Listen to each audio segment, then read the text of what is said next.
Did you know that Hayley Williams of Paramore felt conflicted about writing lyrics to one of the band's biggest hits? Or the controversy surrounding the concept of the band's breakthrough album? Who was Hayley singing about in Misery Business?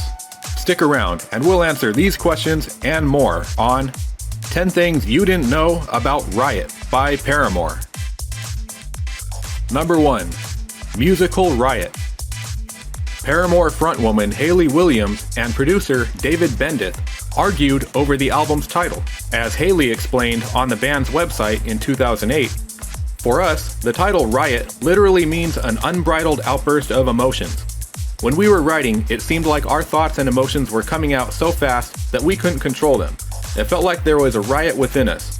So the album takes our passion to a new level. It's just all raw energy." As producer David Bendeth told Billboard in 2017, "We argued over the album name for half an hour. I went to the dictionary to tell her what riot meant, and after she sat with me on the couch and she said, 'You're wrong. This is about a different kind of riot. You're using it literally. Don't do that. That's not the riot I mean. I mean a riot of music of people at a show. That kind of riot."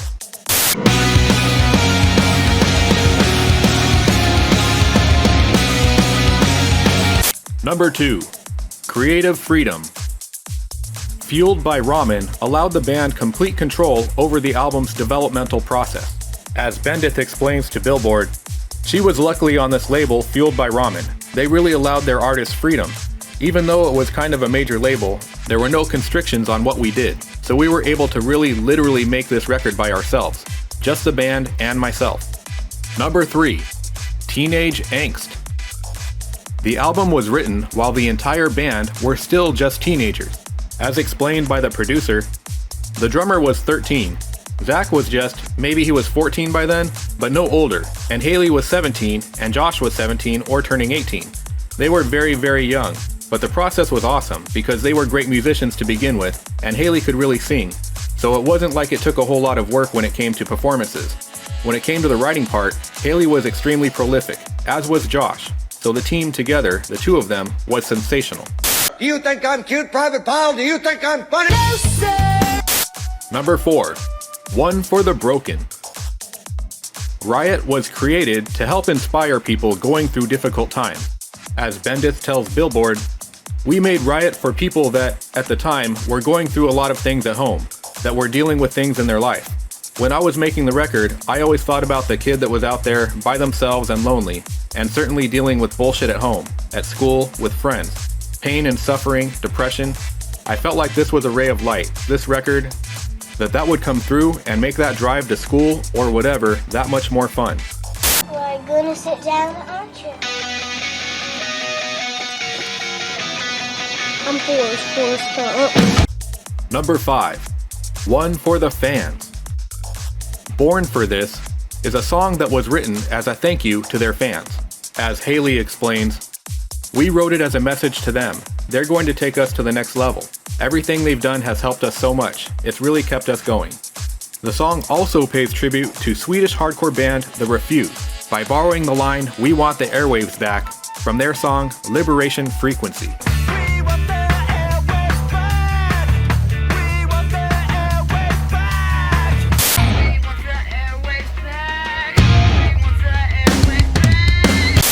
Number 6. 6/8 Single. The songs that became singles surprised the producer who expected other songs from the album to take off more than they did.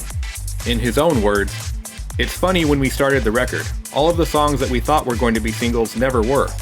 When It Rains, I thought for sure was going to be a smash at radio. In fact, John Mayer heard it and said, 'If that's not a hit song, I quit the business.'"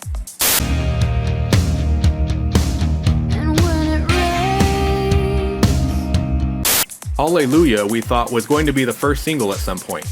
Even with That's What You Get, which I think was the third single, the song was in 6/8. It's very difficult to make something in 6/8 sound like a normal sound for top 40.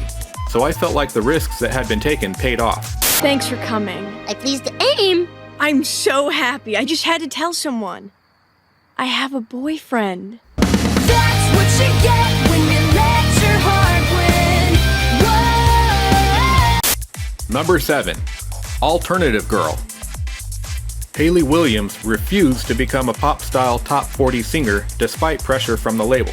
As Bendeth tells Billboard in 2017, the problem was we didn't know where we were going with Riot with radio. The plan from the beginning with the label was to get Hayley to be a top 40 artist, a pop artist like Pink and Britney. They thought we had gone too rock.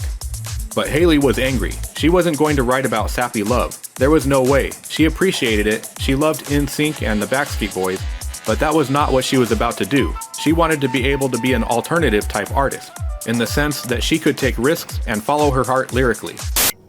Remove the shield.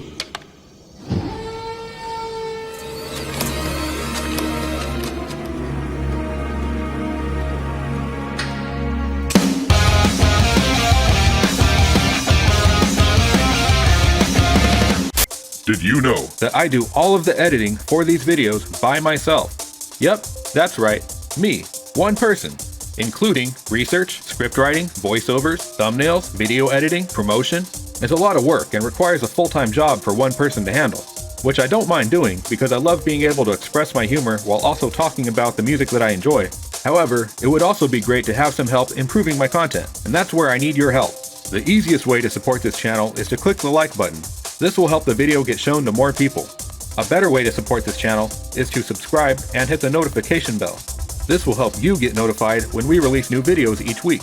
And if you really want to make a big difference, check the description of this video for more ways that you can help this channel grow and support the creation of new content. If you like what we're doing, show us some love and let us know that you're out there.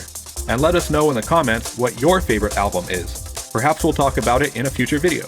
Thank you all so much for your continued love and support. Number 8, Burp, Mexico Business. Producer David Bendeth didn't think that Misery Business would ever get played on the radio. As he explains, Misery Business was called Mexico at the time, and it was pretty well together. Everybody in the band and the A&R guy ended up loving that song from the beginning, and I liked the song, but I thought it was kind of kitschy. I didn't think it was going to get on the radio. I mixed the song first, and I remember going and taking a break, because when you work on something all day, you don't even know what it sounds like. It was like a 10-hour mix. I remember walking back into the room the band and the A&R guy was in, and listening to it finished like, oh my god, this is amazing. You know that new sound you're looking for? Well, listen to this! Number 9, Big Dick Energy. Misery Business is undeniably one of the band's biggest hits, leaving many to speculate who the song was written about. In a 2020 interview with Alternative Press, Hayley revealed that the song is about bandmate Josh Farrow. As she explains, when I was 13 or 14, I had a crush on Josh. He didn't like me back. He would go hang out with his girlfriend, who I wrote Misery Business about because I was a dick. You did it! You did it! You murdered my misery! Eddie! Number 10, Hayley's Regret.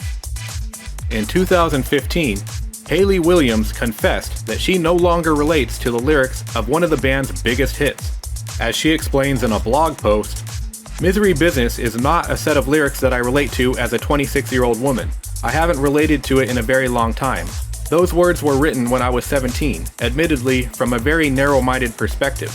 It wasn't really meant to be this big philosophical statement about anything. It was quite literally a page in my diary about a singular moment I experienced as a high schooler.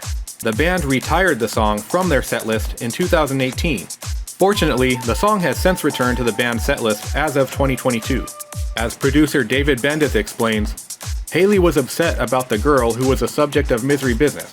In fact, in the lyrics she wrote, "Once a whore, you're nothing more." And I remember at the time, she looked at me and said, "I don't think I can sing this. I don't think I can say this. This just isn't me." And I said, "Hayley, it is you, and you wrote it.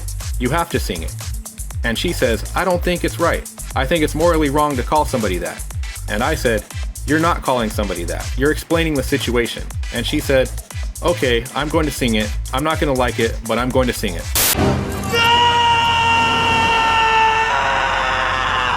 Watch out!